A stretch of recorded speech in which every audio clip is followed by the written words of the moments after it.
దేవస్వామి గుడి రోడ్లో 9వ తారీఖున ఈ నెల 9వ తారీఖు ఆదివారం మధ్యాహ్నం 1 గంట సమయంలో ఇందులో ఫిర్యాది అయిన అడ్వకేట్ గారు షేక్ సయ్యద్ హుస్సేన్ గారు అవతల బైక్ మీద ఉన్న ధర్మరాజు చెన్నకేశవులు అనేవాళ్ళు వచ్చి తగులుకోవడం జరిగింది. ఆ డిస్ప్యూట్ అక్కడ బైకులు ఆపోజిట్లో వచ్చి తగులుకున్న క్రమంలో చిన్న డిస్ప్యూట్ అయింది. ఆయన ఇంటికి వెళ్ళిపోయాడు జిలానీ హుస్సేన్ గారు.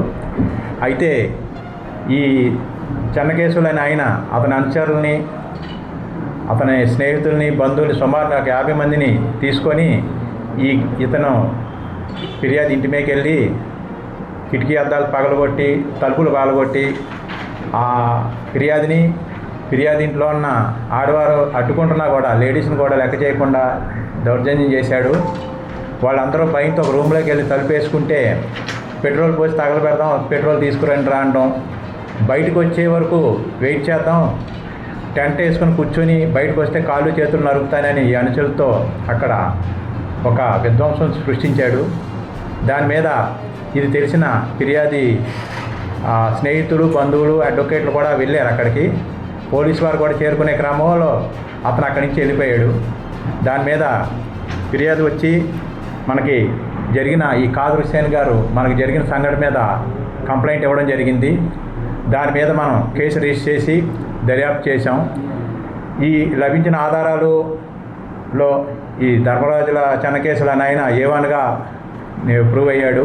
ఇతనితో పాటు వీడియోలో ఇంకా 17 మందిని మనం ఎస్టాబ్లిష్ చేసాం. ఇంకొంతమంది ఇంకా ఉన్నారు, వాళ్ళని కూడా ఎస్టాబ్లిష్ చేస్తాము.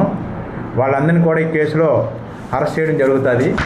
నిన్న సాయంత్రం 5 గంటలకి ఈ చెన్నకేశవుల్ని అతనితో పాటు అంకమరావు, సాయి కుమార్, కోటేశ్వరరావులను అదుపులో తీసుకొని వాళ్ళని ఈరోజు న్యాయస్థానం ముందు రిమాండ్ నిమిత్తం ప్రొడ్యూస్ చేస్తున్నాం.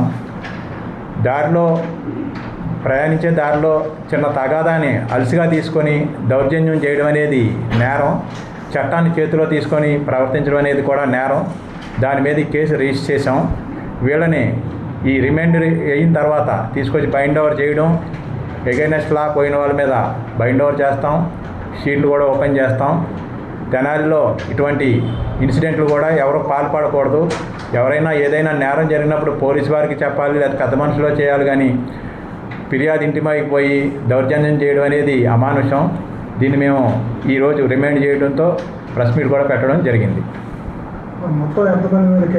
మొత్తం ఇప్పటికీ వీడియో ఫుటేజ్ ద్వారా 17 మందిని, ఐతానగర్ చెందిన ఒక 5గురిని, ఈ చెన్నకేశవులు అనుచరులు సోమసుందరపాలెం చెందిన 10 మందిని, మొత్తం ఒక 17 మందిని ఎస్టాబ్లిష్ చేసాం.